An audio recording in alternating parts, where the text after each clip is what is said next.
Welcome to the brownstone, where logic triumphs and tempers occasionally flare. Tell us where in the world you're listening. Wolfe may never leave home, but his stories travel well. Subscribe for more mysteries with Nero Wolfe and Archie Goodwin. Every good mystery deserves good company, and a little gratitude between cases. A warm thank you to Norma, our newest patron. Your support keeps the orchids blooming and the mysteries alive. Join the circle of mystery lovers on Patreon. Link in description. Nero Wolfe and the case that made Archie swear. If you've ever sat in a brownstone office at 1:45 listening to the clock tick like a tax collector, you'll know that boredom can turn even the telephone into a siren song. That night, the city outside was wearing its winter perfume, gasoline, fog, and the faint whine of taxis prowling for the last fares. Wolfe had gone upstairs half an hour earlier, hauling a book thick enough to stun a burglar, leaving me with the paperwork and the duty of answering calls that never came. So when the phone finally did jangle at 11:47 p.m., I grabbed it like a lifeline. West 35th Street Brownstone, I said, giving it the crisp ring of respectability we like to maintain after office hours.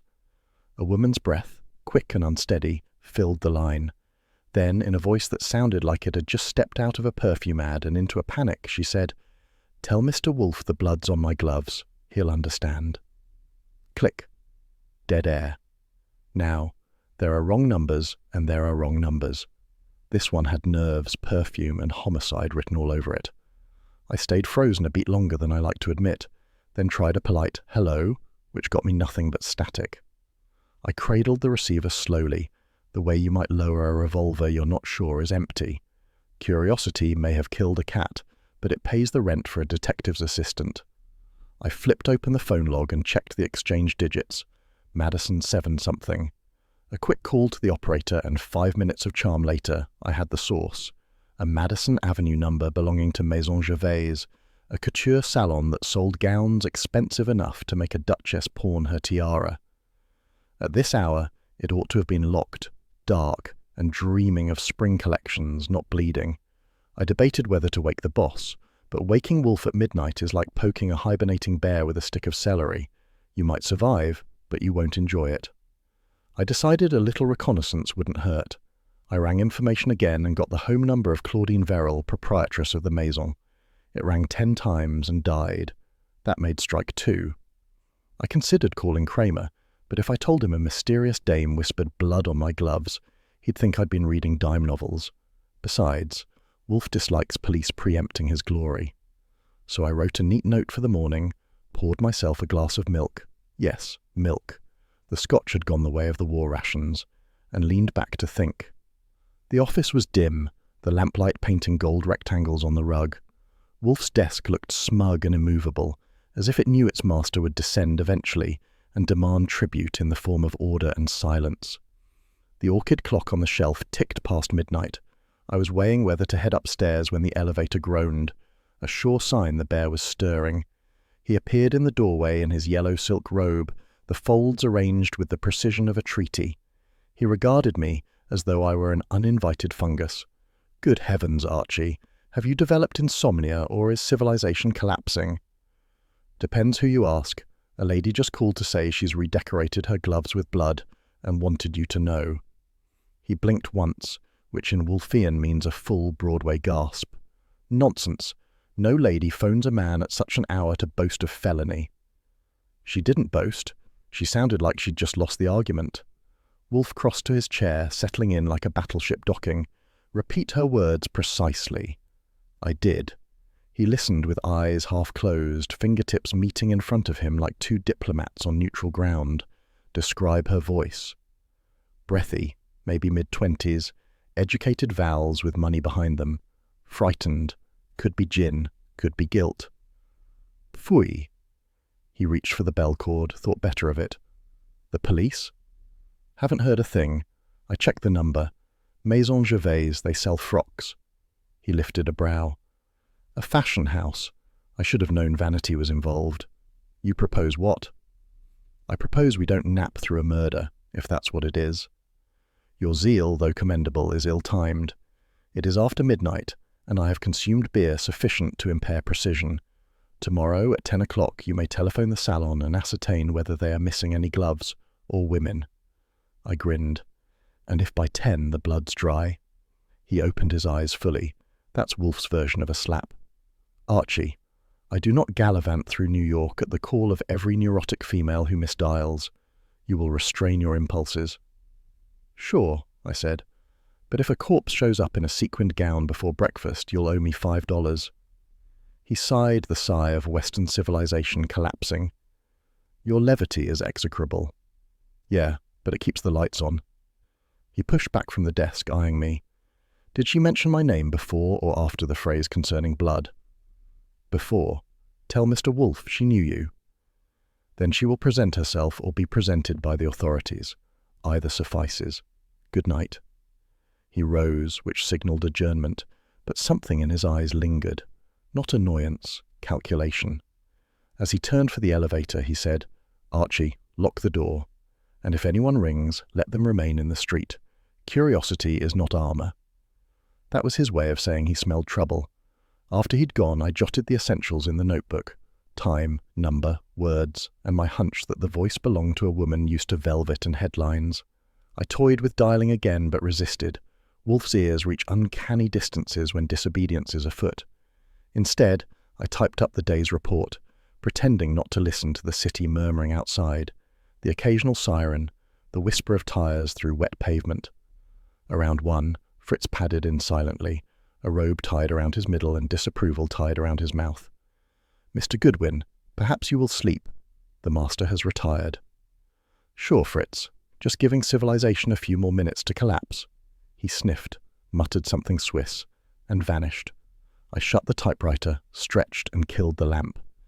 The office plunged into darkness except for the faint streetlight stripes on the rug. Somewhere upstairs, Wolfe was already dreaming of orchids and breakfasts that didn't involve murder. Morning began with sunlight bouncing off the brownstone's windows like an unwelcome visitor. I was halfway through coffee when the phone rang again, this time a respectable hour and tone. The operator connected me to a weary-sounding patrol sergeant from the 15th Precinct. This Mr. Goodwin with Nero Wolfe, he asked. Depends on whether you're selling or buying.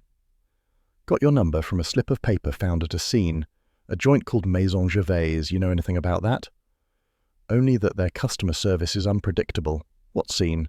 He grunted. Murder. Woman strangled. Real mess. Paper in her purse said, Call Mr. Wolfe, confidential. That you? That's us, I said, my stomach doing a slow turn. You mind telling me the name of the deceased? Lydia Crane, model. Ever hear of her? No, I lied, because technically I'd only heard her voice. Thanks, Sergeant. We'll be in touch. When I hung up, Wolfe was already descending, tie knotted, expression glacial. He hadn't needed the bell. He must have been listening from upstairs. You heard? I asked. I heard your tone. I infer calamity. I told him. He listened, face unmoving, except for that fractional arch of the brows that passes for excitement in his species. So, he said at last, the blood was genuine. The gloves metaphorical, perhaps, but the blood indisputable. You have confirmed the address. Madison Avenue, yes. Very well. You will not go there. I blinked. No? Then who's going to shake hands with the cops and bring home the gossip? I will not have you contaminating evidence or antagonizing Inspector Kramer before he telephones to request my cooperation, which he will do by noon. I laughed. You're betting on his punctuality? On his pride, Wolfe said. He despises reliance but abhors failure more. When his investigation stalls, as it shall, he will come. I leaned against the desk. And till then? He folded his hands. Till then, breakfast. Fritz!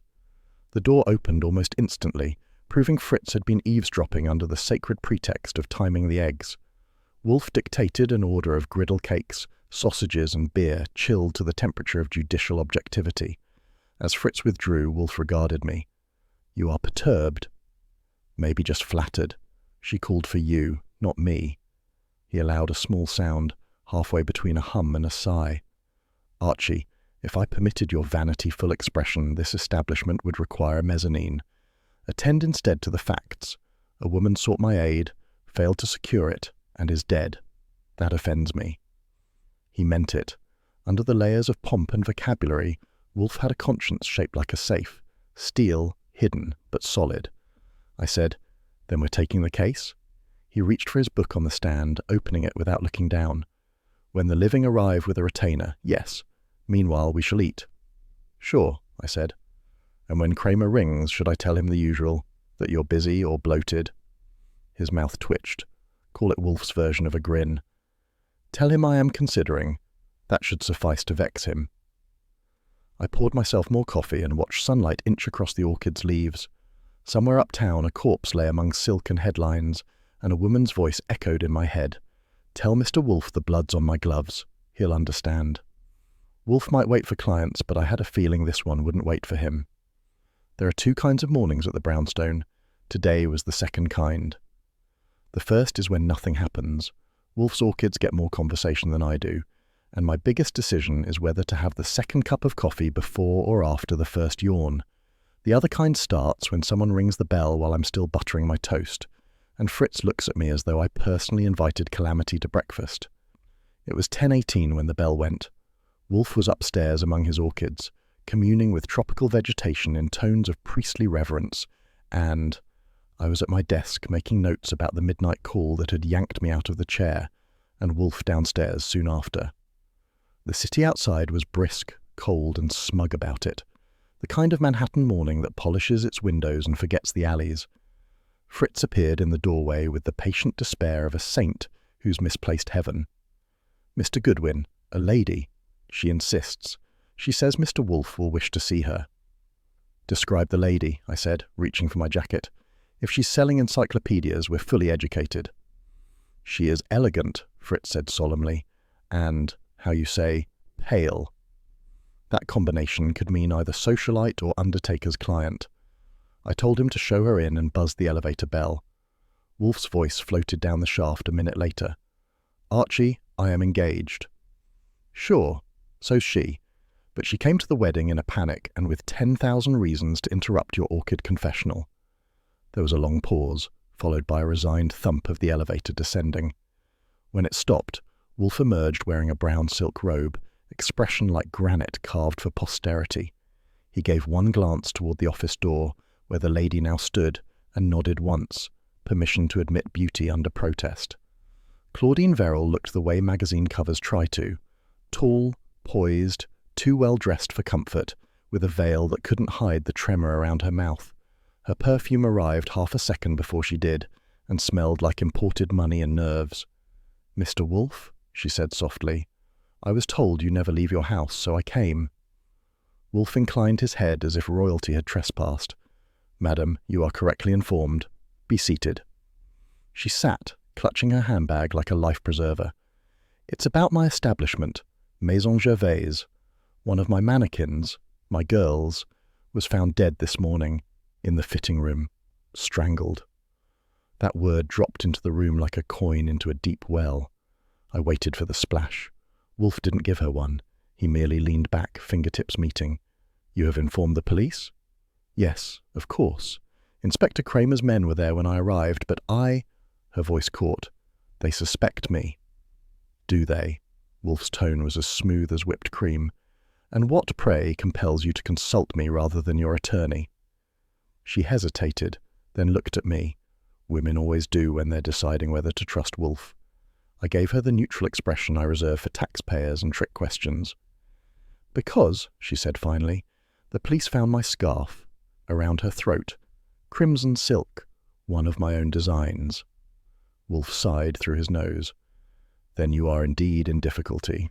He turned to me. "Archie, note the hour." 10:31, I said, writing it down. "Client's pulse approximately double that." She opened the handbag with trembling fingers and placed an envelope on the desk. $10,000. Please, take the case." Wolfe's gaze dropped to the envelope, then lifted back to her face. "You offer this before I have accepted?" "I can't afford to wait for your scruples," she said, voice breaking. "They'll arrest me by noon." Wolfe reached for the envelope with a motion so slow it might have been choreography. He weighed it in his hand, as if sincerity could be measured by ounces. "Very well. You are now a client of Nero Wolfe. Tell me everything." She exhaled sharply, as though she'd been holding her breath since dawn. Her name was Lydia Crane, 23. She lived in a small apartment on West 54th. She was ambitious, sometimes reckless. I thought I could manage her. Define reckless, Wolfe murmured.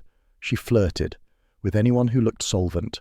Men brought her gifts, jewellery, invitations. I warned her, but she laughed. Claudine's fingers twisted the veil in her lap. This morning, the janitor found her in the fitting room, lying against the mirrored wall. The scarf was tight, crimson silk, my design, monogrammed with my initials. Pfui, Wolfe said softly. How considerate of fate to monogram its accusations. Continue. The police found the salon phone off the hook. There was a smudge, blood, they think, on the receiver. Lydia's diary is missing, and one of the other girls swore she heard someone moving upstairs long after closing. I asked, You have an upstairs? Yes, a small design loft. Only staff have keys. Wolfe leaned back, lids drooping. The missing diary interests me. Did you read it before it vanished? I tried once. She kept it locked. She said it was insurance. Against whom? She looked up sharply. You think I had reason to? I think nothing, Wolfe interrupted, but you will answer. After a long pause, she whispered, Perhaps against a man she knew. A married man. Name? She shook her head. I don't know. She was discreet in her indiscretions. I scribbled that gem into my notebook and said, That narrows it down to half of Manhattan. She shot me a glare sharp enough to snip thread. Wolfe didn't bother to restrain his sigh. Archie, your levity offends proportion. Kindly contain it. Sure, I said. I'll bottle it for the next client who brings murder and fashion in the same wrapping. Claudine rose suddenly. If you can't help me, Wolfe raised a finger. Sit. Impetuosity is an extravagance we can't afford. You will prepare a list of every employee, supplier, and intimate of Miss Crane. Mr. Goodwin will fetch it this afternoon. Her voice steadied. Then you'll take the case? He gave a slow nod. I already have. For $10,000, I am both your servant and your inquisitor. That line didn't comfort her, but it stopped the shaking. She opened her purse again, drew out a small evidence envelope and handed it to me. The police retained the scarf from the scene. This is an identical piece from our stockroom, same crimson silk and monogram. I took it gingerly. Inside was a twist of crimson silk, faintly stained, smelling of powder and some expensive perfume that tried too hard. It shimmered even under the office's sober light, too pretty to kill with, which made it perfect. Nice fabric, I said. Tight weave. Murder's new fall collection. She shuddered. Please. Wolfe's voice cut across the tension like a knife. Archie, seal that in the safe. It will remain there until I authorize its return to the police. I raised an eyebrow. Evidence, boss? An exhibit. You will later obtain a photostat of the police report to accompany it. Yes, sir. I carried it to the wall safe, filed it under fashion crimes, and turned back as Claudine rose. She said, You'll speak to the police? I shall allow them to speak to me, Wolfe said, and when they do, I shall determine whether their zeal outweighs their logic. She nodded uncertainly, collected her gloves, and moved to the door. Thank you, Mr. Wolfe, Mr. Goodwin. Madam, Wolfe said gravely, pray avoid further adornment until we conclude this business. Vanity at present is camouflage, and civilization provides no armor for it. She frowned slightly, not getting it, but I did. When she left, I turned to him. That was poetic. You've been reading again. He closed his eyes. Archie, vanity is civilization's camouflage. Sure, and if that's so, the dames are armed divisions. He ignored that, which meant he'd liked it. Our motif is clear. You will attend the salon discreetly, secure copies of staff rosters, and observe their reactions to Miss Crane's death. Fine. Any objections if I also check out the late model's apartment? He lifted one finger. After lunch. Of course. Wouldn't want to breach the Maginot line of digestion. The corner of his mouth twitched barely. You are incorrigible, I grinned. It's what keeps me alive. The bell rang again, sharp and intrusive. Fritz reappeared like a ghost with manners. Inspector Kramer, sir. Wolfe groaned softly, as though the universe had confirmed his lowest expectations. Admit him. Kramer entered, chewing his cigar instead of smoking it, a bad sign. His hat stayed on until Wolfe's stare removed it. "Morning, Wolfe. You already know about the Gervais girl, huh?" "I have heard whispers on the wind," Wolfe said. "Whispers with cash attached, maybe." Kramer's eyes moved to me. "Goodwin, you were poking around last night about that salon. Why?" "Because the phone rang," I said. "A wrong number with good diction." "Yeah? Well, the number wasn't so wrong. The dead girl called you, Wolfe. Any idea why?" Wolfe didn't blink. "Inspector, my notoriety sometimes attracts lamentations. I cannot explain the motives of the deceased." Kramer grunted, dropped into the red leather chair and slapped a manila folder on the desk. Blood smudge on the phone, missing diary, strangled with a scarf monogrammed by her boss. It's a tidy package. "Too tidy," Wolfe murmured. "That's what I figured you'd say," Kramer snapped. "But don't get in my way. We've got enough gossip to hang Claudine Verrill without your orchids muddying it." Wolfe smiled thinly. "You will hang no one, Inspector, until you produce a motive, and if you expect cooperation, refrain from vulgar metaphors." Kramer glared, then stood. "Fine, but if you get anything, you tell me first." "As always," Wolfe said smoothly. "Now, if you'll excuse me, I must attend to the sustenance that maintains my cerebration." Kramer snorted, stuffed his cigar back in, and marched out. The door shut with official indignation. I looked at Wolfe. "He's right, you know. You already like this one too much." He closed his eyes, fingers steepled. "Archie, bring the beer. And fetch the morning paper. Civilization continues its camouflage. We must pierce it before luncheon." "Sure," I said, heading for the kitchen. "But if Claudine's right, the only thing we'll pierce first is a silk curtain. You can tell a murder's gone fashionable when the cops start tripping over photographers. By the time I reached Madison Avenue that afternoon, Maison Gervais looked less like a dress salon and more like a movie set that had mislaid its script. Patrolmen held back a crowd of rubberneckers, reporters yelled for statements, and flashbulbs popped like champagne corks at a wake. If murder had a publicist, she was doing a fine job. Inside, the air was thick enough to spread on toast, perfume, smoke, and panic in equal measure. Mirrors multiplied the mess, uniformed men moving through reflections, models crying photogenically, and the ghost of glamour hanging on by its manicured fingertips. I flashed Wolfe's letter at the first sergeant, who looked official, and said, "Archie Goodwin, licensed irritation on behalf of Nero Wolfe." That got me a snort and clearance. Pearly Stebbins loomed near the reception desk, built like a municipal building and twice as welcoming. He had a notepad in one hand and a cigar that had given up living in the other. "Well, if it ain't Wolfe's milk drinker," he said. "Come to make the lady feel better or worse?" "Depends," I told him. "If you're handling the investigation, probably worse." He grunted, the Stebbins equivalent of a belly laugh. "Your boss know you're sticking your nose in official business?" He encouraged it, said I should observe the efficiency of the NYPD. I brought a stopwatch.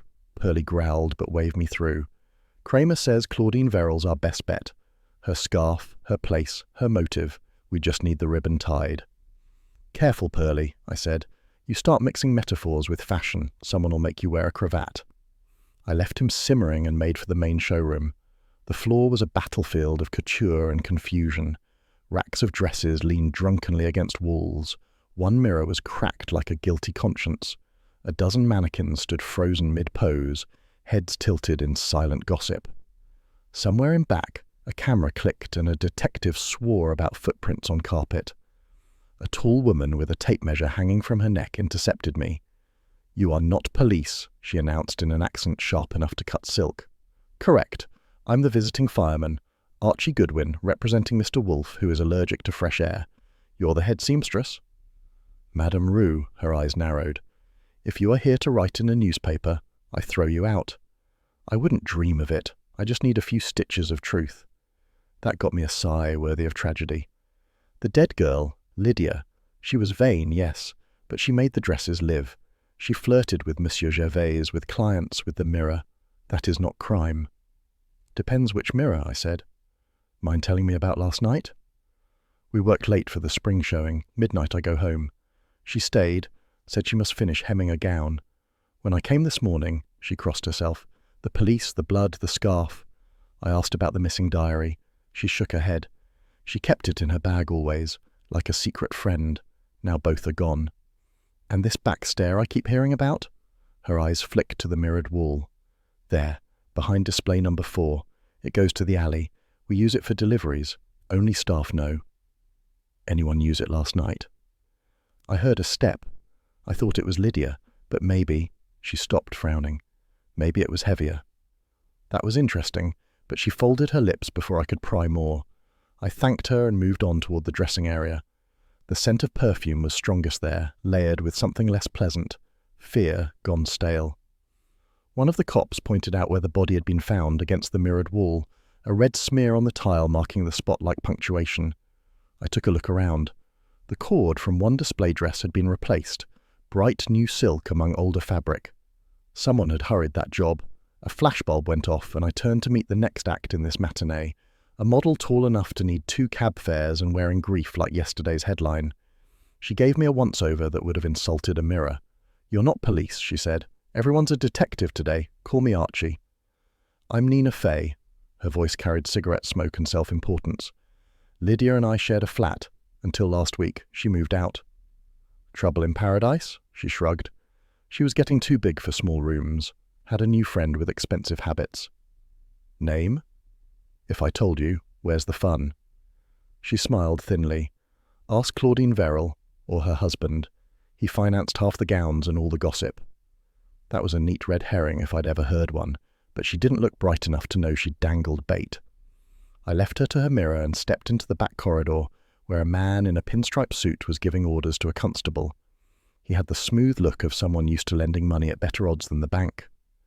"Martin Gervais," he introduced himself before I asked. "Claudine's husband. And before you inquire, yes, we're separated. Temporarily." "Convenient arrangement," I said. "Lets you invest without emotion." He smiled like a crocodile tasting appetizers. "You're Wolfe's man.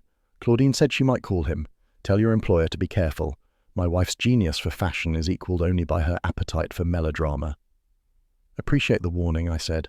"Mind if I ask about Lydia Crane?" "Pretty, ambitious, indiscreet. That's 3 strikes." He flicked an invisible speck from his sleeve. "I may have advanced her career, financially. I regret nothing." "Not even the strangulation?" His eyes chilled a degree. "Detective humour. How quaint. Now, if you'll excuse me, I must see my lawyer before your friend Kramer sees me." He walked off, leaving the scent of expensive tobacco and deceit. I noted the detail that his cuff bore a faint snag, red thread, barely visible. File that under interesting later.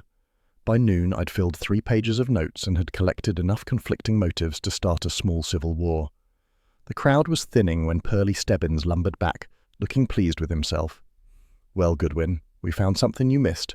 Dress form's gone from the loft. Maybe the killer needed a mannequin to practice on." "Or maybe he wanted to carry something out without eyebrows raised," I said. "A human-sized parcel on a dummy frame looks less suspicious than blood on a coat." Pearlie frowned.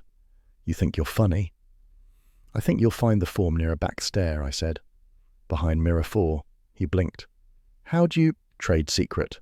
Wolfe taught me deduction, and Madame Rue taught me architecture." I tipped my hat and left before he could recover enough to confiscate my license. Outside, the cold air hit like a drink of clarity. I found a diner around the corner and commandeered a booth, phone, and a sandwich that had lost the war. I rang the brownstone. Wolfe answered after 2 rings, his voice heavy with disapproval. "Report," he said. "Glamour's on life support. Claudine's still top suspect, but there's a back stair and a missing dress form that smell fishy. Gervais, the husband, is as oily as Fritz's vinaigrette. Also, there's a jealous model throwing glances sharp enough to cut tulle." "Archie," Wolfe interrupted, "spare me the embroidery. What of tangible evidence?" "Silk cord replaced, diary missing, and a thread that might interest Theodore if he ever tires of orchids." That hum meant his brain was working overtime. "You will obtain photographs of the scene. Saul Pantzer will assist. And Archie." "Yes, master?" "Refrain from stupid gallantry. Your susceptibility to distressed females is an economic hazard." "Gallantry's cheaper than beer," I said, "and less fattening." A pause, then a harumph that translated roughly as affection in disguise. "Nevertheless, proceed with intelligence." "Yes, sir," I said, and hung up. Saul Panzer joined me an hour later at the diner, wearing his usual look of a man who could disappear by standing still. He slid into the booth. "Wolfe wants me to tail the husband," he said quietly. "You poke the salon again. Keep the uniforms busy." "Fine by me," I said. "If you find anything, call before dinner. He gets cranky when the soup cools." Saul nodded and left without further words, which for him was verbosity. I finished the sandwich, tossed a coin, and walked back toward the salon for another look. The press had cleared out, leaving the place echoing and hollow. I prowled through the main room, checking details. One mannequin had been moved since morning. Its base left faint scratches across the floorboards toward the mirrored wall. I knelt to trace them, found a single black button half hidden under the hem of a gown. Too plain for couture, more like something from a man's overcoat. Red thread still clung to it. That was worth a note and a pocket envelope. I didn't touch the evidence, just photographed it with the shop camera lying nearby. Another perk of modern policing. As I straightened, Nina Fay's voice came from the doorway. "You're persistent, Mr. Goodwin." "Only when it's worth it," I said. "What brings you back?" She held a compact mirror, powdered nose immaculate. "I forgot my bag. The police had it." "And you needed your lipstick more than your life." She smiled faintly. "A girl must look alive, even among corpses." That line was either art or guilt. I couldn't tell which. She left in a swirl of perfume that didn't cover the scent of lies. I locked the door behind me and stepped into the street where dusk had started painting the buildings violet. My notebook bulged with contradictions, and my shoes with dust from Madison Avenue. Back at the brownstone at 6:45, Wolfe was ensconced behind the desk with beer already at hand. He didn't look up. "Your findings?" I gave him the highlights. Missing mannequin, back stare, button, jealous model, oily husband. When I finished, he said, "Civilization dresses itself in silk, but its seams are poorly basted. Phooey." Translation: "We've got suspects, but no solution." "Precisely. Dinner at 8. Until then, cease locomotion." I saluted with my notebook. "Yes, sir, but if I start posing like a mannequin, call a doctor." He ignored me and reached for the bell cord. Fritz's footsteps sounded from the hall, a ritual as comforting as a verdict. Another day, another corpse dressed for success. By 6 o'clock, the Orchids were getting their evening sermon, and Wolfe was supposed to be alone with them. At 6:05, the elevator sighed and the sermon ended, proof that civilization had intruded again. I was in the office arranging my notes when the doorbell started its slow war with the Fritz's dignity. A minute later, Fritz appeared in the doorway, posture declaring defeat. "Inspector Kramer, sir." Wolfe's voice floated down the elevator shaft like a judge pronouncing sentence. "Show him in." Kramer came through the door, trailing cigar smoke and fatigue. He tossed his hat onto the red chair and grunted, "When you invite me, I get nervous." "That's a useful instinct," Wolfe said, settling behind his desk. "Please sit, Inspector. Mr. Goodwin, beer." I fetched a chilled bottle and a glass, not for Kramer but for Wolfe. Kramer looked like he could have used one, though. His coat was rumpled, his eyes red-rimmed, and the ash on his cigar could have filed for retirement. "All right," he said. "You wanted to hear Lydia Crane's story. Small-town kid from Ohio. Came here 3 years ago to be a model. Changed her name, changed her morals, found herself a man with money, Martin Gervais, husband of your new client." Wolfe raised a brow. How industrious of her. "She was also behind on her rent," Kramer went on, flipping a paper from his pocket. "Landlord says some fella came last night, paid her arrears in cash, 10/50s, wouldn't give a name. That was about an hour before she was strangled." "That," Wolfe murmured, "is the kind of coincidence I dislike. Money as both thread and snare." Kramer snorted. "You and your fancy sayings. We check the bills, new sequential numbers, bank uptown. Same bank that handles Gervais's account." "That may interest the Treasury," Wolfe said dryly, "but it's far from proof of murder." Kramer leaned forward, elbows on knees. "Maybe, but every time money changes hands around that salon, somebody ends up dead or hysterical.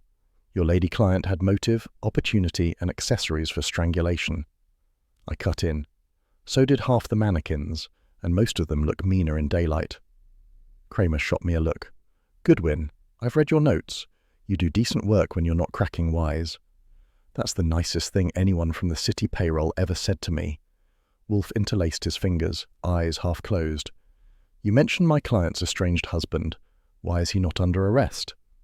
Because, Wolfe, we can't arrest a man for bad taste. He claims he was home all night. The doorman backs him up. A doorman can be bribed, Wolfe said. Can a conscience? Kramer grunted. Depends on the conscience. You're hinting what? Lydia tried blackmail? Possibly. Ambition and insolvency often cohabit. Wolfe took a measured sip of beer. A young woman, dependent upon beauty and credit, discovers leverage. She overplays her hand. The hand is removed. Kramer stared at him through smoke. That's elegant, but I need evidence, not embroidery. Archie Goodwin, embroidery department, decided to help. How about a rent receipt dated last night, signed by Lydia and a mystery man? Smells like someone wanted her quiet before she started singing arias. Kramer frowned. You got a copy? Photostats on the way, I said. Wolfe insisted. He turned back to Wolfe. So, what's your theory? Gervais paid her off, she still threatened to talk, and he choked her with his wife's scarf. Wolfe looked mildly pained. Inspector, when you leap, you should look first. If Mr. Gervais wished to silence her, he could have used distance. Money travels. Silk does not. Kramer chewed on that a moment, cigar grinding between his teeth. Then who did it? Your question presupposes knowledge not yet in evidence. Wolfe reached for another bottle of beer. But perhaps the woman's diary, which has not been found, contains the thread. Money may buy silence, but it also buys ink. Meaning? Meaning someone will attempt to retrieve or destroy it. When they do, we shall know which hand held the cash and which the cord. Kramer sighed. You always make it sound like chess. Out there it's mud. Every profession has its texture, Wolfe said. Kramer stood, buttoning his coat. All right, Wolfe. You've got something cooking. Just don't feed me the scraps after you're done. Wolfe inclined his head. I shall endeavour to leave you a morsel. He turned to me. Mr. Goodwin's notes, Inspector. They may assist you. Kramer blinked, surprised. I handed him the folder. Try not to spill coffee on it. Wolfe hates stains on his prose. He thumbed through, muttering, You know, Wolfe, these are better than half the statements my men got. That, Inspector, Wolfe said, is why I retain him despite his deplorable humour. I gave Wolfe a mock bow. Coming from you, that's love. Kramer snapped the folder shut. Fine. I'll see what I can do with this. And for the record, if you find that diary first, call me. No stunts. You have my word, Wolfe said, which was both true and misleading. At the door, Kramer paused. You may be a pain, Wolfe, but you're usually right. Don't make me regret saying it. He left before Wolfe could savour the compliment. When the door closed, Wolfe exhaled deeply, a sound halfway between relief and contempt. A competent man, he said, but weary. He smells of bureaucracy. So do most crimes after you iron them, I said. What next? Dinner, then thought. Figures. He tugged the bell cord. Fritz appeared instantly, haloed in kitchen steam. Dinner is ready, sir. Wolfe rose with the dignity of an empire changing hands. Archie, bring the rent receipt. Money has spoken once, I wish to hear it again. I grinned. Sure, and while you're listening, I'll pour you another beer. It keeps you musical. He glared without heat. Insolence, Mr. Goodwin, is an art you over-practice. Practice makes perfect, he grunted, the Wolfe version of affection, and lumbered toward the dining room. The orchid scent still drifted through the hall, sweet and ghostly, a reminder that beauty costs money, and money always wants revenge. If there's one thing that can make a murder investigation worse, it's evening wear. By 8 o'clock that night, I was wearing a tuxedo that fit like an unpaid bill and answering to Mr. Goodwin, society columnist for the Gazette. Wolfe had cooked up that alias to get me into Claudine Verrill's private showing at the Gervais penthouse, and Fritz had ironed it into shape. I don't mind rubbing shoulders with the silk crowd, but I prefer when they're not trying to kill each other between hors d'oeuvres. The elevator opened onto a room full of perfume, champagne, and phonograph jazz that thought it was modern. Through the tall windows, Manhattan stretched glittering and smug. Inside, it smelled like money left too long in the sun. Claudine Verrill was centre stage, pale but polished, greeting her guests as though her shop hadn't doubled as a morgue that morning. I did the rounds with my society columnist grin. You can get away with asking all kinds of things if people think you're printing compliments.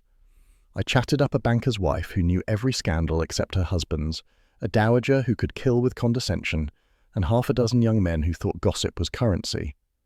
Then I saw Martin Gervais. He was Claudine's husband, and looked like the sort of man who'd treat a wedding ring as a receipt.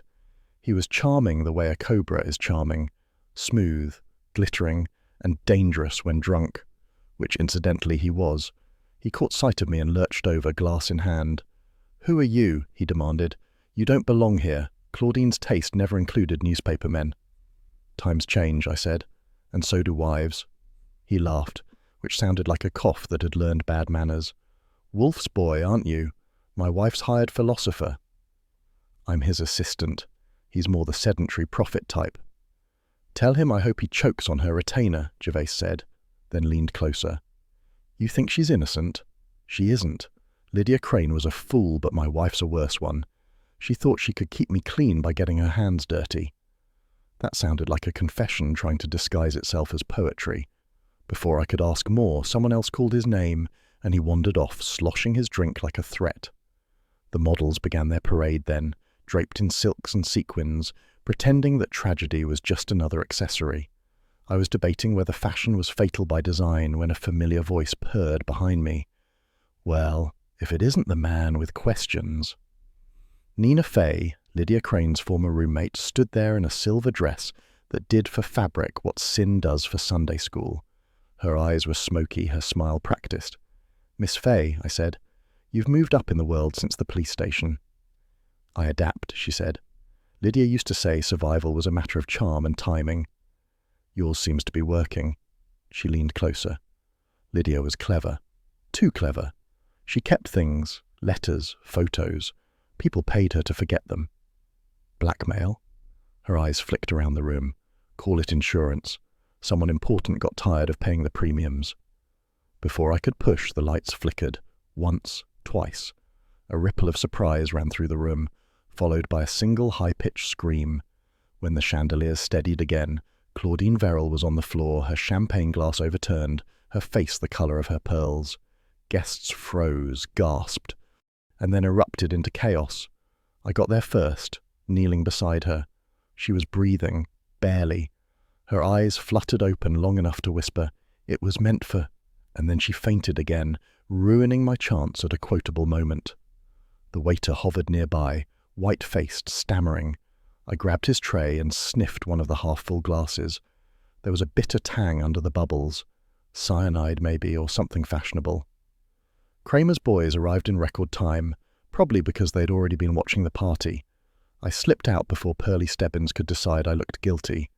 A quick glance at the spilled glass showed a lipstick smudge, but not Claudine's shade. Hers was coral. This was dark plum. Somebody had switched the drinks. I got back to the brownstone a little after 10, still smelling of perfume and panic. Wolfe was in his chair, a fresh beer beside him, eyes closed like a monk meditating on the sins of humanity. He didn't open them when he said, "Report." I gave him the whole story. Party, gossip, Gervais's venom, Nina's hint about blackmail, and Claudine's collapse. When I got to the glass, he opened his eyes. "Describe the lipstick."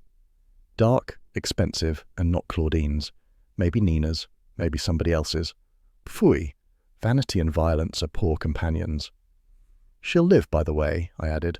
"Hospital said she's stable." "Good," he murmured. "I dislike corpses that pay retainers." I dropped into the chair across from him. "You want my opinion? The poison was meant for her husband. He was floating in gin and boasting about his sins. Someone might have decided to speed his confession." Wolfe shook his head slowly. "No, the poison was meant for effect, not efficiency. A warning, not a removal. Whoever planned it wanted drama. Theatrics belong to women, or to men who imitate them." I raised an eyebrow. "Meaning?" "Meaning," he said, "that your Miss Fay has more than wardrobe ambition." I grinned. "I knew you'd say that. What gave her away?" "She telephoned this evening," Wolfe said calmly. "Requested an appointment for 9 tomorrow morning." He added, "Given tonight's events, I doubt she'll keep it." "Smart girl. Wants to sell what she knows before it kills her." He reached for his beer. "Peacocks will sometimes peck their own feathers." Yeah, I said, heading for the door. But these peacocks had poison. He allowed the ghost of a smile. Archie, your metaphors are barbaric, but accurate. I left him to his orchids and beer, and the city to its glittering sins. Somewhere between the champagne and the lipstick, someone had tried to turn beauty into murder, and knowing Wolfe, he'd make them pay retail for it. By late the following afternoon, the rain had returned in sheets like it's been wrung out and hung to dry over the Hudson.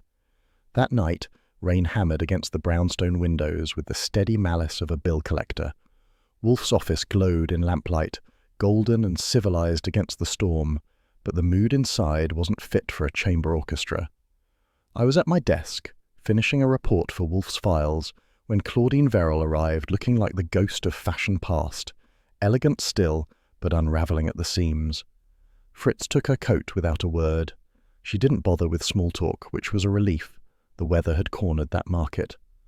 Wolfe motioned toward the red chair with the same gravitas he might offer the throne of France. "Madam, you are distraught.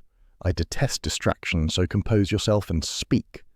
She clutched her gloves in both hands, twisting them as if she could wring the truth from silk. "Mr. Wolfe, you were right. Lydia's death isn't the only one. Another of my girls, Delia Ross, vanished 2 weeks ago. I thought she'd eloped. Now I think she's dead."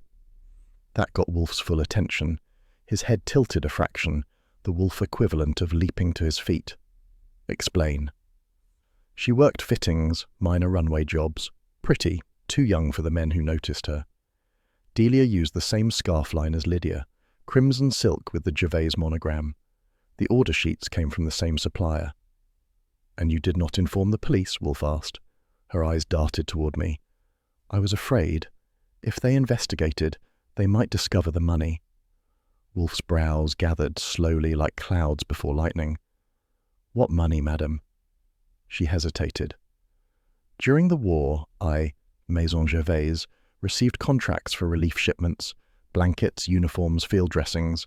After the armistice, there were leftover funds. I was advised to reinvest them. I did, in the business. But," she swallowed, "it was improper. The money was meant for relief, not gowns. It's gone now, laundered through shows and imports. If this becomes public, I'll be ruined." I said, "Lady, you're worrying about the wrong kind of laundering. Try explaining 2 dead models and stolen war cash to Kramer." Her chin lifted sharply. "I came to you because I trust Mr. Wolfe's discretion."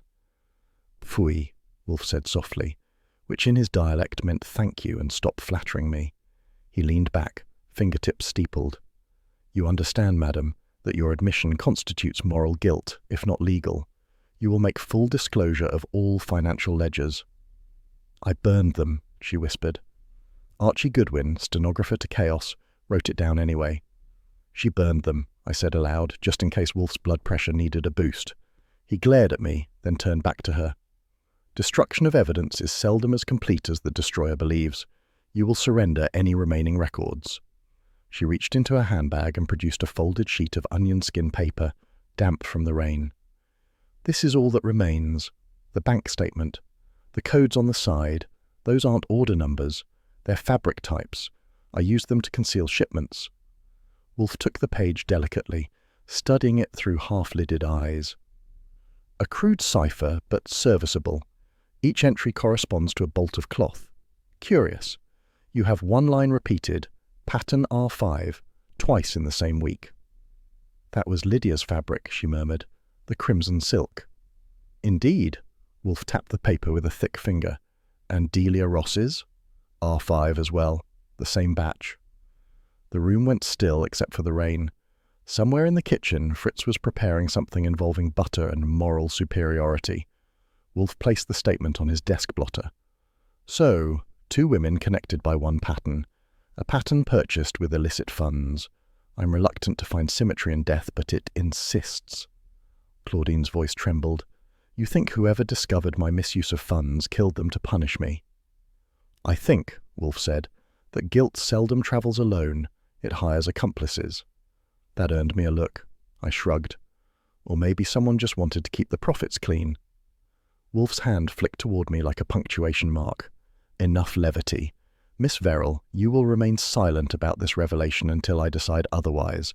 I must consider how to preserve your confidence while preventing further bloodshed." She looked ready to faint. "But Inspector Kramer, he will demand, Wolfe interrupted, "many things. My obligation is to you as client. The police will not learn of this conversation from me." I stood up. "That'll go over swell when Kramer finds out we're sitting on motive, means, and a financial scandal." Wolfe's eyes turned toward me, calm and sharp as a scalpel. "You are correct, Archie. Therefore we must choose the teeth with which we shall be bitten." It was classic Wolfe, equal parts philosophy and indigestion. Claudine didn't get it, but she looked impressed, which was something. The thunder outside cracked so loud it rattled the glassware. She flinched. Wolfe pressed the bell cord, summoning Fritz, who appeared instantly, napkin over arm. "See that Mrs. Verrill is provided with tea and a cab," Wolfe instructed. "Ensure she departs unseen. The street tonight is unfit for propriety." "Yes, sir." Fritz bowed and escorted her out, her perfume trailing behind like an apology. When the door closed, I said, "You know, the DA's going to call this obstruction." Wolfe drained his beer with a regal finality. "No, Archie, it is insulation between truth and chaos." "Sure," I said, "but insulation burns if you wire it wrong." He ignored me, staring at the bank statement as though it might recite poetry. "2 women," he murmured, "2 scarves, 1 crimson thread through both. Find Saul. I require him discreetly." "Tonight?" "Tomorrow morning," he said, rising. "Now is for digestion." "Fritz!" Fritz reappeared in the doorway. "Dinner, sir?" "Precisely. Civilization requires continuity even amid crime." He disappeared again. I shook my head, closed my notebook and reached for my coat. If civilization's hanging by a thread, it's probably silk, and we're paying for it. Wolfe grunted. "Archie, your metaphors are execrable." "Maybe, but they rhyme with murder. If you ever want to see Nero Wolfe mad without raising his blood pressure, just show him a morning edition with his name in the headline." That particular Wednesday, the Gazette hit the stoop at 8 sharp, still damp from the press. Fritz brought it in with the eggs and coffee. I opened it, looked once and said, "Congratulations, boss. You're famous again. Front page." Wolfe grunted from behind Theodore Dreiser, which he was reading to prove endurance builds character. I cleared my throat and read aloud, "Model killer mystery baffles Wolfe." That got him. The paper sank just enough for his eyes to glare over the rim. "Baffles," he repeated slowly, as if tasting spoiled cream. "An odious verb. Mr. Cohen should know better." "Lon's job is to sell papers," I said. "You're a headline, not a saint." He reached for the bell cord. "Fritz, beer." "It's 8:30 in the morning," I pointed out, "precisely why I require fortification." Before the beer arrived, the bell at the front door rang with the kind of violence that only one man in New York could deliver before breakfast. 10 seconds later, Inspector Kramer barged into the office, waving the Gazette like a subpoena. "Wolfe, what the devil is this? My men are answering phone calls from columnists asking if we've lost the case to you." Wolfe didn't rise. He barely breathed. "Inspector, if I had written that drivel myself, I'd charge you admission to read it." Kramer tossed the paper on Wolfe's desk, scattering crumbs. "You've been talking to reporters again." "Certainly not. Mr. Goodwin may have, but then he speaks to everyone. His tongue is constitutionally ambulant." I said, "Hey now, I've got a license to talk. It keeps you in business." Kramer jabbed a finger at me. "You tell your boss to stop grandstanding. The commissioner thinks he's running a private circus." Wolfe sighed as though humanity itself were a recurring rash. "Inspector, cease flapping. I have done nothing to encourage your press. But I will tell you this. If you intend to arrest Mrs. Verrill, you will do so without my cooperation." Kramer's jaw tightened. "She's withholding evidence. She lied about her finances, and she's the last person seen with both victims." "Nevertheless," Wolfe said, "she is under my protection. Unless you can assure her safety from harassment, I withdraw." That stopped him cold. "You're giving me conditions now?" "I'm giving you reason. Protect my client, or conduct your fumbling alone." Kramer ground his cigar so hard I thought we'd need the fire extinguisher. Finally, he growled, "Fine. She stays free until I've got proof, but I want reports, daily." "Excellent," Wolfe said. "Then we are allies once more." "Pfui," Kramer muttered, jamming his hat back on. As he left, he paused at the door. "You're still baffled, Wolfe, don't forget that." When the door closed, I couldn't resist. "So, how's it feel being baffled, boss? You losing your fan club?" He gave me a look dry enough to cure tobacco. "If I desired popularity, Mr. Goodwin, I would starve for applause, not food." "Yeah, but you're trending in the wrong circles. Next thing you know, they'll print your weight." That earned a majestic snort. "Attend to your duties. I wish to see Mr. Cohen before noon." I headed downtown to the Gazette office, where Lon Cohen sat behind his desk, buried under cigarettes and deadlines. He grinned when he saw me. "Archie, the public loves a mystery. You tell Wolfe I made him a household word again." "He's grateful," I said, in the way a cat's grateful for a bath. "Next time, try adjectives like brilliant or unsurpassed." Lon laughed. "Print readers like they're geniuses, baffled. Makes them human. Besides, it sells." He slid a glossy photo across the desk. "Here, this might cheer him up. One of our photographers caught this at the Verrill party before the collapse." It was Claudine Verrill in profile, champagne glass mid-air, the picture frozen in luxury.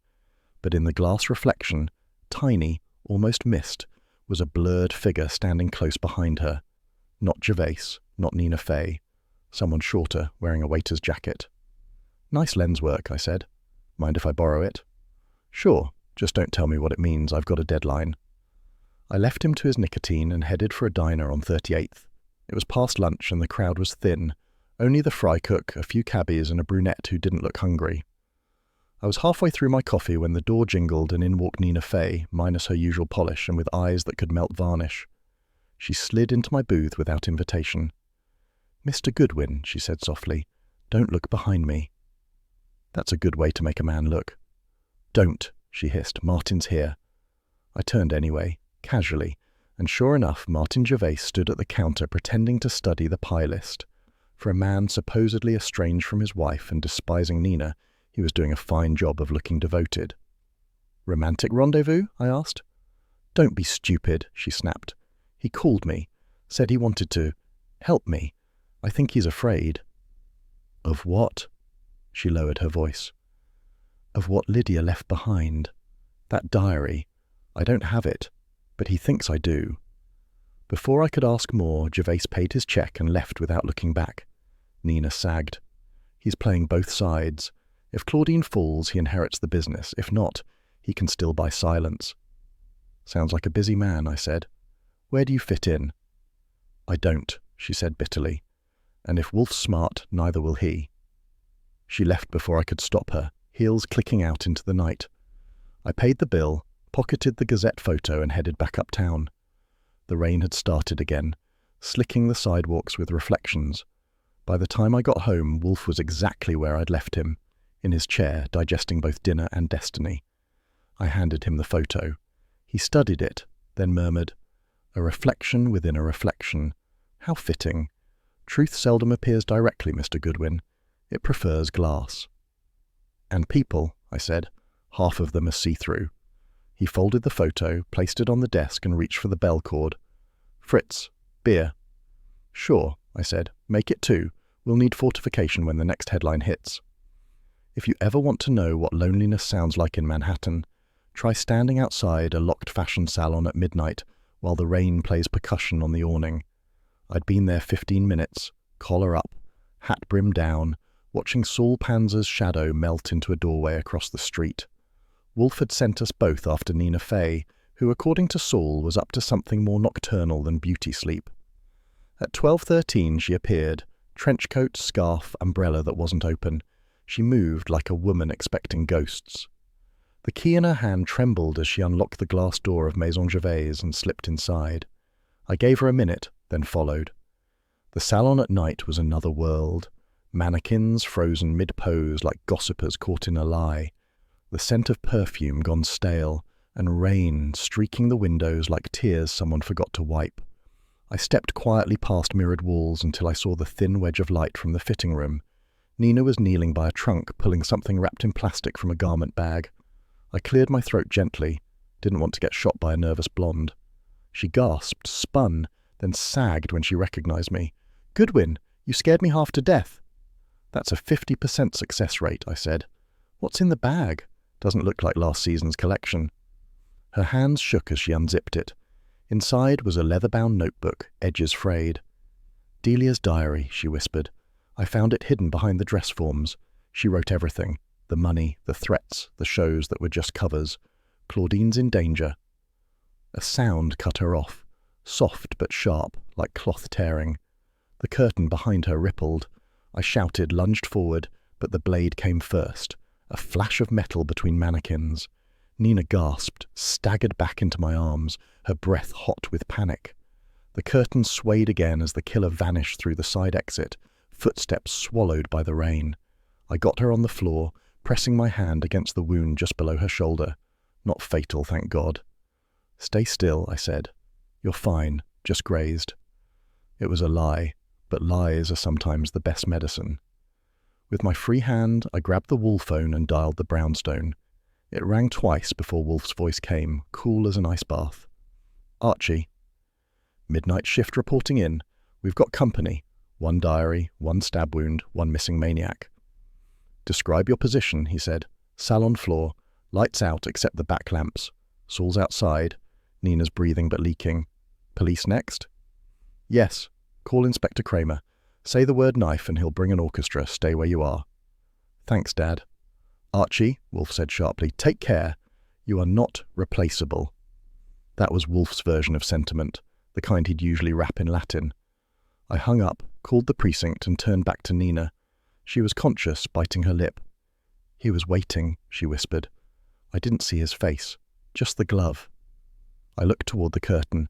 Sure enough, a black leather glove dangled from a display hook, its wrist ripped by something sharp. When I lifted it, a single crimson thread caught the light, same shade as the silk scarves that had strangled Lydia Crane. "Congratulations," I said grimly. "You're officially connected." Saul came in through the front just as the sirens began to echo outside. He knelt beside me, eyes calm but sharp. "You all right, Archie?" "I've had better dances. How's the street?" "Empty except one cab that left fast, didn't get the plate." We waited while the cops poured in, flashlights and questions bouncing off every mirror. Pearlie Stebbins led the charge, cigar stub glowing like a lighthouse for temper. "Goodwin," he barked. "What did you do? Open a sewing circle with knives?" "She opened it," I said, nodding toward Nina, "and someone tried to close it permanently. You'll find his glove hanging like last year's sale sign." Pearlie grunted, bagged it, and yelled for the lab boys. Nina was taken out on a stretcher, pale but fighting to keep her eyes open. When they wheeled her past me, she whispered, "Tell Wolfe, the diary. Don't let them take it." I slipped it inside my coat. "You've got my word, sister." An hour later, the scene was sealed and my hands were raw from giving statements. By the time I got back to the brownstone, it was 2:15, and Wolfe was still awake, which is like finding a cat swimming laps. He was in his chair, robe the colour of midnight sin, a beer sweating beside him. I tossed the diary onto his desk. "The lady lives," I said. The knife missed the mark. "The glove's police property, but the thread matches the scarves." Wolfe frowned, opened the diary, and began leafing through with surgical caution.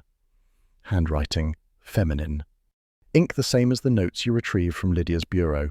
She was meticulous. Until someone decided to edit her. He looked up sharply. "You found the killer?" "Just his shadow. Tall, fast, fond of stabbing curtains. Saul says a cab left the scene quick." "Phooey. Cab drivers are the most elusive witnesses in civilization." "Yeah, well, next time I'll tip better." I flexed my right hand. The knuckles were swollen and red. Wolfe's eyes narrowed. "You struck someone." I tried to. Missed the knife, hit the wall. It was a draw. He made a sound halfway between disapproval and concern. "Foolhardy valor," he said quietly. "It irritates me." "Coming from you," I said, "that's practically a valentine." He harumphed, leaning back. "I dislike sentiment in any form. Mr. Goodwin, you will have Fritz prepare liniment for those knuckles." "Yes, sir. He'll love that. An excuse to lecture about temperance and hand discipline." Wolfe ignored me, turning the diary over, tracing the embossed initials DR with his thumb. "This book," he said, "is not merely confession. It is inventory. These coded entries, references to garments, yes, but garments corresponding to clients, wealthy men who finance the salon. And here," he tapped the page, initials repeated beside sums. One matches a donor to the War Relief Fund. meaning Claudine's little laundering service had customers who preferred silk to conscience. Precisely, and one of them feared exposure enough to kill. The phone rang before I could answer. Wolfe picked it up, said nothing, listened, then hung up. "Inspector Kramer," he said. "Miss Fay is in stable condition. The knife was steel, ordinary. The glove matched none of the known suspects. He thanks us." "That's his version of affection," I said. Wolfe nodded solemnly. "Indeed, we are surrounded by emotion this evening. It is exhausting." He closed the diary, slid it into the safe, and reached for his beer. "Tomorrow we will analyze these entries with precision. Tonight we will eat." "Of course," I said. "Wouldn't want to chase killers on an empty stomach." He pressed the bell cord. Fritz appeared like a well-fed ghost. "Dinner, sir?" "Cold pheasant and salad," Wolfe said. As Fritz vanished, Wolfe looked at me again. "Archie, next time you will not intercept assassins unarmed." "Fine," I said. "Next time I'll bring a sewing kit. Seems to be the weapon of choice." His glare held for a moment, then softened.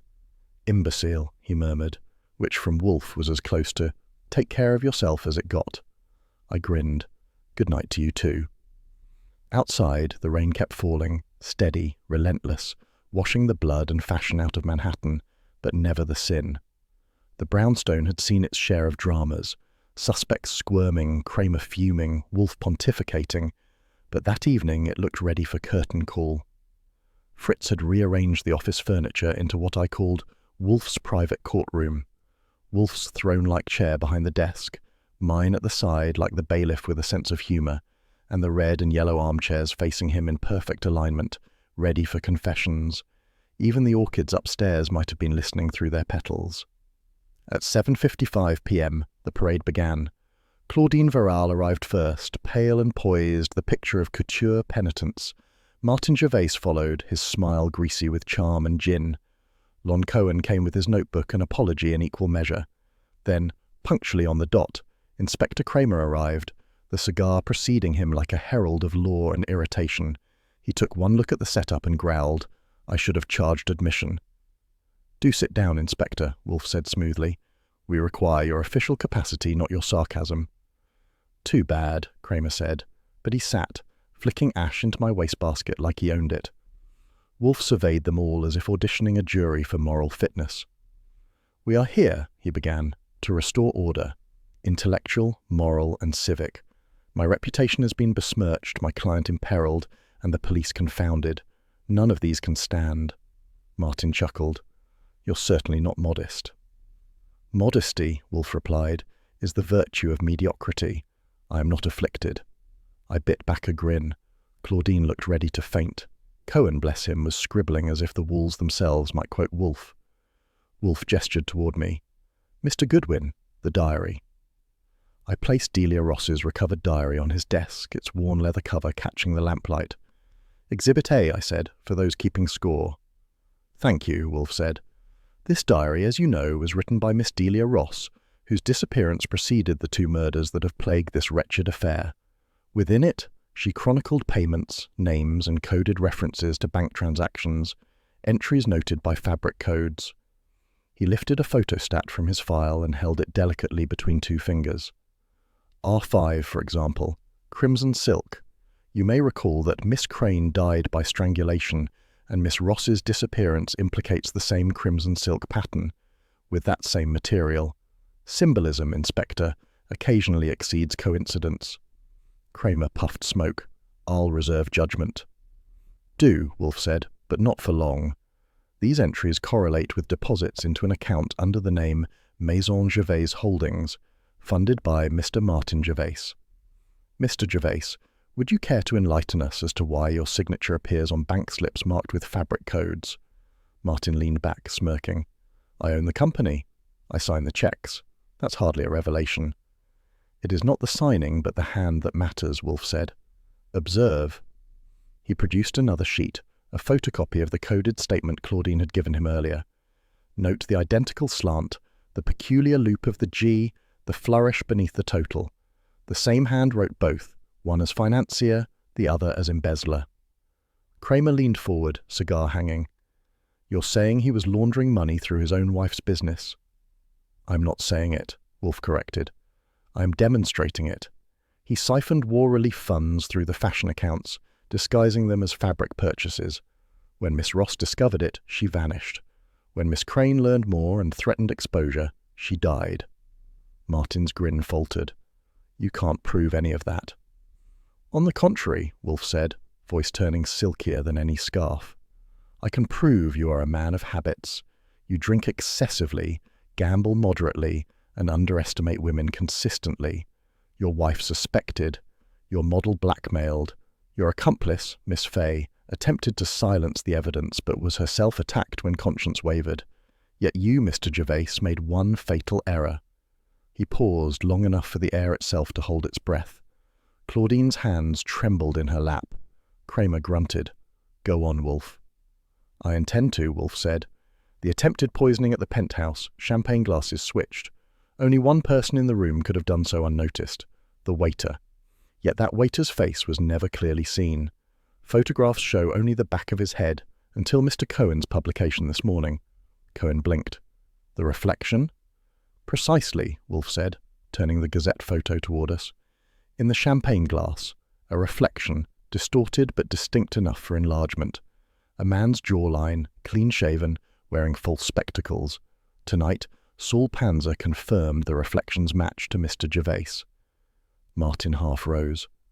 That's ridiculous. Sit, Wolfe said quietly, and somehow that single syllable weighed more than Kramer's badge. You attended the event in disguise, Mr. Gervais. You had arranged the glasses beforehand, intending to kill your wife, whose silence no longer protected you. Unfortunately, fate and physics conspired. She took the wrong glass. Claudine gasped. Martin, he swung toward her. Don't you start. You think I'd kill you? I built that business. On theft, Wolfe interrupted. Miss Ross disappeared because of it.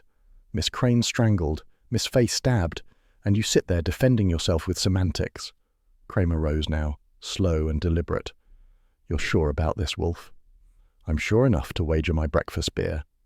That's conviction, I said, and coming from him, almost reckless.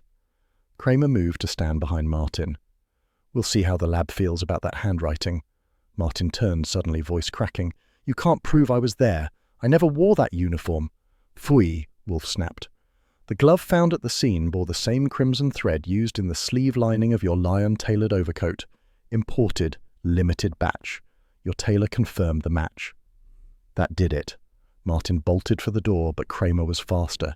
He grabbed the man's arm, twisting it with the kind of efficiency you only earn from 30 years of frustration. Sit down, Gervais. You can save the dramatics for the DA. The fight went out of him like air from a balloon. He collapsed into the chair, breathing hard. All right, he muttered. So I took the money, but I didn't kill anyone. Lydia was greedy. She wanted more, always more. Enough, Wolfe said, tone like a closing curtain. Your protestations are tardy. You will have ample opportunity to repeat them under oath. Kramer nodded grimly. We'll take him downtown. He looked at Claudine. You'll need to come too, Mrs. Gervais, for your statement. She shook her head weakly. He fooled us all, even me. No, madam, Wolfe said softly. You merely preferred illusion to confrontation, a common ailment. Kramer escorted Martin out, the sound of the front door closing like a final gavel. Cohen followed, still scribbling, while Claudine lingered, trembling. I never wanted this, she said. Few do, Wolfe replied. Fritz will call you a cab. When she was gone, the office felt larger, emptier. The storm outside had softened to drizzle. I leaned against the desk. So, boss, that's that. Thread snipped, case closed. He gave me a look of mild contempt. Your metaphors are abysmal, Mr. Goodwin. Sure, but effective, he harumphed. A sordid case, money masquerading as art, murder parading as morality. Yeah, I said. You ever notice it's always the well-dressed ones who get blood on the fabric? Wolfe didn't answer right away. He poured himself the last of the beer, watched the foam settle, and finally said, Civilization is a costume, Archie. Sooner or later, someone rips the seam. I grinned. And you're the tailor who sews it back up. Occasionally, he conceded, for a fee. The phone rang. Kramer again, no doubt confirming the confession. I picked it up, listened, and hung up. They've got him booked, says he's innocent. claims someone else wore the waiter's uniform. Wolfe sighed, long and weary. A predictable epilogue. Want me to dig for the missing uniform? No. Let the police indulge their diligence. We have earned our respite. He reached for the bell cord. Fritz. Fritz appeared, as punctual as a conscience. Dinner, sir? Yes. Quenelles de Veau, I believe, and afterward coffee. Mr. Goodwin will join me. I will, I said, but make mine less French and more edible. Wolfe scowled, but there was no heat in it. Your provincialism is incurable, I shrugged. Your vocabulary's catching it. He ignored me, closing his eyes as Fritz departed. For a moment the room was silent except for the rain tapping the window and the faint tick of the wall clock. Then Wolfe spoke, low and thoughtful. Archie, when you chased that assassin last night, you might have died. I didn't, I said. Bad aim on his part. Or fortune on mine. That was Wolfe's way of saying he cared, and I wasn't fool enough to press it. Well, I said lightly, fortune likes you, so I stick close. He gave me a sidelong glance. Insolence aside, your conduct was competent. Thanks, I said. That's almost affectionate. Phooey, he said, but a corner of his mouth twitched. At 8 precisely, Fritz returned with the dinner tray, veal quenelles steaming, plates gleaming, napkins folded like origami angels. Wolfe inhaled the aroma with the satisfaction of a man who'd outwitted both sin and indigestion. Mr. Goodwin, he said, join me. I sat opposite him, watching the rain soften into mist against the window. So, I said, you ever going to explain how you spotted the handwriting trick? He raised a fork. Mr. Gervase miscounted his deceit. In attempting to disguise his hand, he made it more consistent. Self-consciousness is the enemy of art, and of forgery. I'll remember that next time I sign your checks. Do, he said, and sign them legibly. Dinner began, and the case, like the rain, dwindled to residue. One more Manhattan evening where civilization held by a thread, and Wolfe in his brownstone fortress stitched it together between mouthfuls of veal. At 8:40, as Fritz cleared the plates, I said, You realize Kramer's probably out there telling reporters you planned this whole shindig to clear your own name. Let him, Wolfe murmured. The truth, like fabric, is often improved by pressing. I stood, stretching. Then I'll press your suit tomorrow. We've got another case coming, no doubt. He raised his glass in salute. Heaven preserve me from industrious assistants. And the city from fashionable killers, I said, heading for the door. Behind me, his voice rolled out, warm and final. Good night, Archie. I smiled. You too, sir.